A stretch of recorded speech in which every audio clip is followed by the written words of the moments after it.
I'm doing this little introduction to a talk that was only recorded in audio because the beginning of the audio was chopped off. So I felt like I just needed to introduce the talk. What you'll see is just a bunch of slides with me talking over the top of them. So I began the talk by talking about how drawing is a means to think through and depict relation.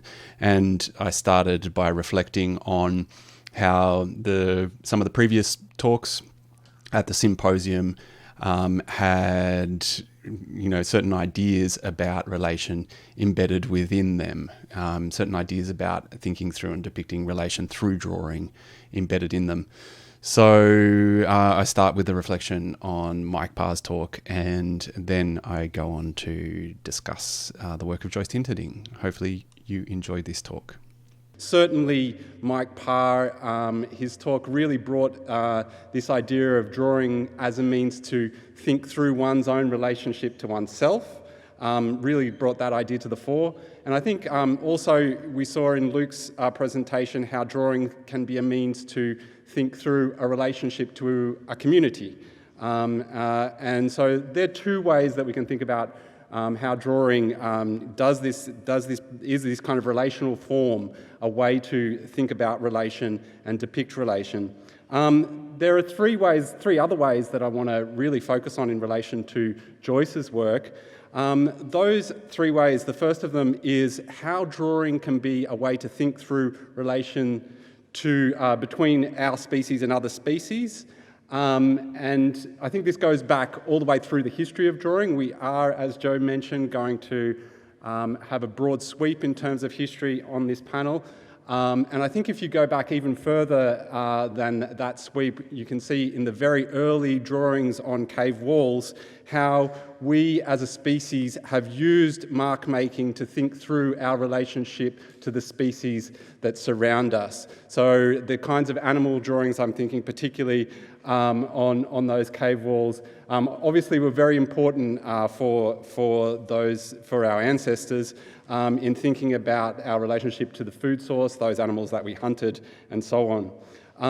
But also I think we can think about how drawing is a means to think about our relationship to other entities, spiritual entities, and certainly I also want to acknowledge that we are on a Gadigal land and pay my tributes to my respects to elders past and present, and to also acknowledge the fact that Indigenous cultures here in Australia have really used mark making to think about their relationship to the spirits of this land, and to really bring that into focus, to think that we can use drawing as a means to think about relation to an unseen realm, or to a realm that we don't habitually see in our everyday lives.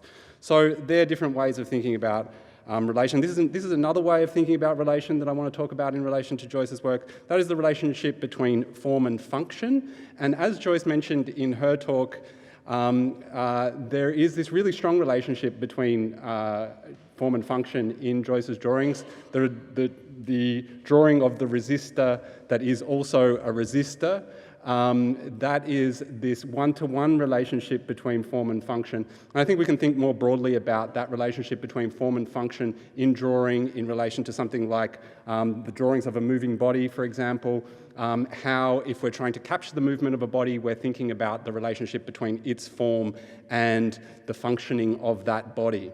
And obviously there's a technical aspect to this as well. We can think about how drawing in engineering has this really strong relationship between form and function, and in that technical sense, engineers, architects are trying to capture a really strong relationship between the form and the function of the drawing. The third way that I want to think about drawing in connection with relation is the relationship between biology and technology, and that's really the focus of this talk, is thinking about how biology, how certain aspects of our biological functioning are related to technology, and particularly electronics and the sorts of electronics that Joyce works with in her drawings. So the key components that I want to talk about here in relation to Joyce's drawing are the clock and the antenna. And if you're wondering what I mean by the clock, that's the oscillator. Joyce talked about her oscillator drawings. So I'm thinking about the oscillator as a clock. and then we're thinking about the antenna. So this is an installation view from last year's show at Serracotta Gallery. And this is the drawing that I want to focus on that we've already seen this morning. This is the L-System oscillator from 2018. It's graphite on glass, and the graphite is on the rear surface of the glass, and we can, as the audience of these works, we can touch the front surface and contribute our charge to this system. This is an oscillator. It's an oscillator because it has one side of the drawing, the left-hand side of the drawing as you're looking at it there, is an energy gathering system. It's an antenna that gathers energy, and the right-hand side of the drawing is a capacitor that stores energy. And so the left-hand side of the drawing is oscillating with that capacitor, and energy is going back and forth between these two sides of the drawing. Joyce tells me that it's oscillating in the megahertz range, which means millions of cycles per second. So it's an oscillator that's producing millions of cycles per second. That's beyond the range of our hearing, but we can still hear some of the lower harmonics when we put on the headphones and listen to this work in action. So the clock. Okay, I figured I kind of needed to invent my own definition of the clock for the purposes of this talk, because I wanted to have a definition that bridged the gap between electronics and biology. And this is the definition that I came up with. The clock is an oscillation at a particular frequency that allows for coordinated actions in a system. Okay, so we can think about this in terms of electronics. The clock speed on your computer is a really key spec on your computer. That's the speed at which the processing of your computer happens. That's what determines the speed of your computer, and that's why processing manufacturers like Intel will advertise the clock speed of the computer. Modern computers operate in the gigahertz range. That is billions of cycles per second, a higher frequency than the oscillation in this particular drawing. But other electronics will operate in the megahertz frequency, certainly. So Joyce's drawing is a component that you might have in other electronic devices. So that's the idea of the clock in electronics. I also want to think about the idea of the clock in biology. And in biology, the clock doesn't have to run anywhere near as fast as that, because we are not wired into billions of cycles per second or millions of cycles per second. We're actually wired into a much more fundamental oscillation, and that is 1 cycle per day. That's really the key oscillation, the oscillation of our journey around of the Earth spinning on its axis, I should say. That's really the fundamental oscillation for any organism. If you can tap in to the speed of the planet rotating on its axis and adjust your behavior to that, then that's a huge evolutionary advantage. Basically, you know when the sun is going to come up, and you can start preparing for that event. I mean, that's really the key event in the 24-hour cycle.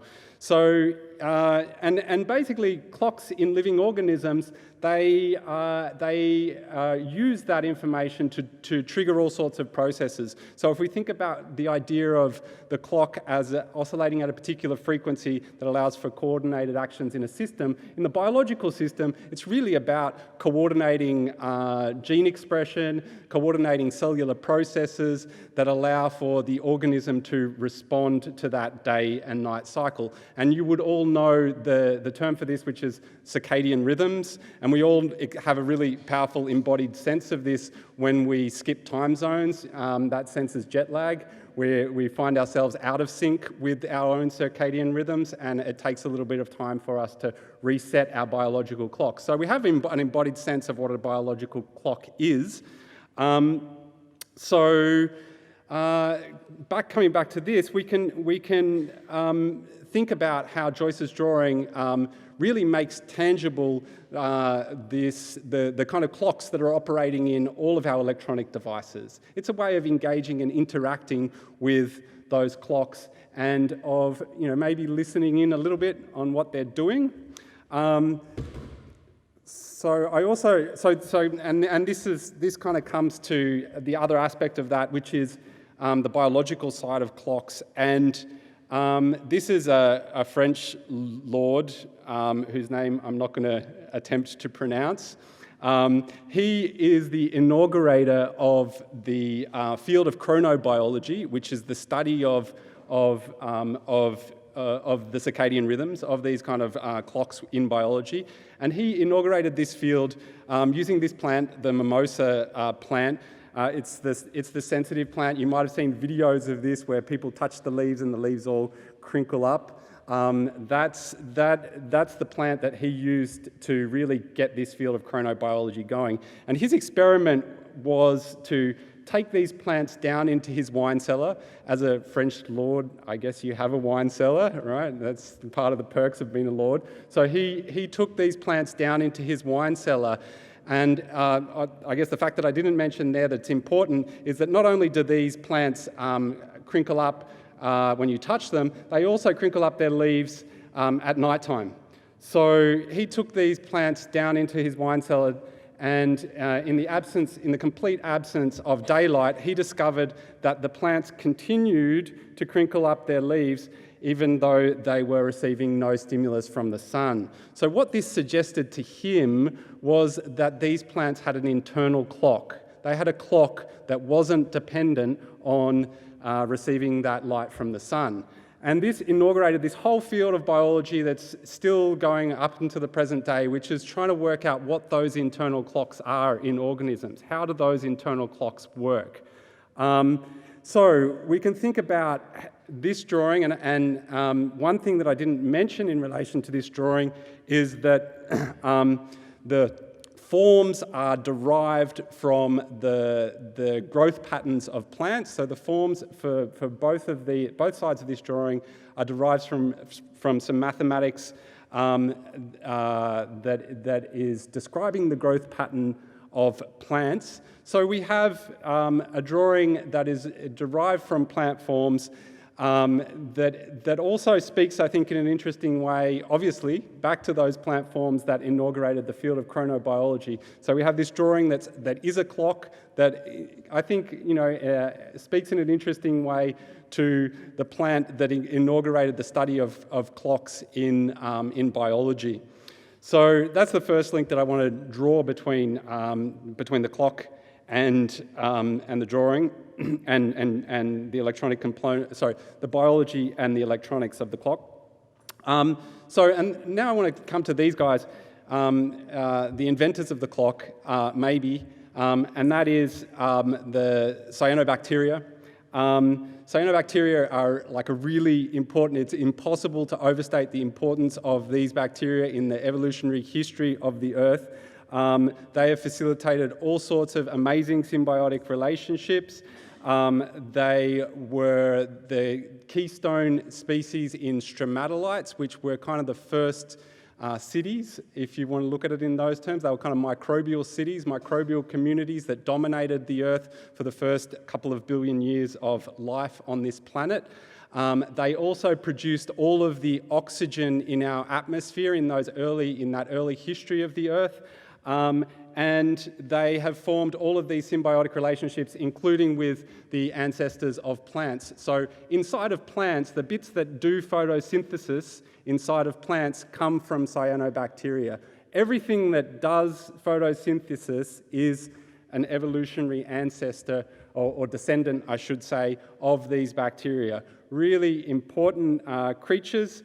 And they have this amazing ability to form symbiotic relationships with all sorts of creatures, including fungi.